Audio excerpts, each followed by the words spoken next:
Dobrý deň, milí moji priatelia. Dnes je tiež taký upršaný deň, že človeku sa nechce ani len z dverí vyjsť von. No ale keď som vám slúbil, že zákazky do Vianoc dostanete, tak či je to piatok, nedeľa, pondelok, musím ísť robiť. Dneska robím na kamionoch.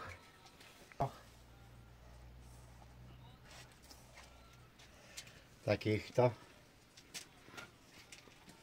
kde pôjde návrh takýto náves s aučičkami alebo takáto odťahovka.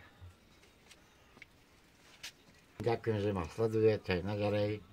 Teším sa na vás na budúce, na lajky, na komentáre, ktoré sú aj také, rád človeka to pobaví, keď sa tam nájde nejaký vyvrhel, ktorý sa pýta, či robím na živnosť, ale robím, som slobodný umelec, riadne registrovaný na daňovom úrade, čiže pracujem oficiálne. Koľko stíham urobiť, koľko stihnem, však mne toho moc netreba.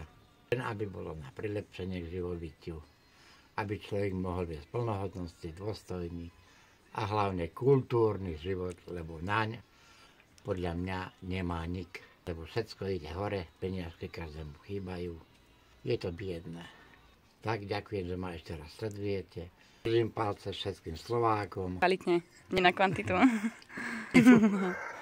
Ukáž, urobil som. Nejdem ukázať, nie vôbec. Teším sa na vás. Dovidenia na budúce. Pa, pa.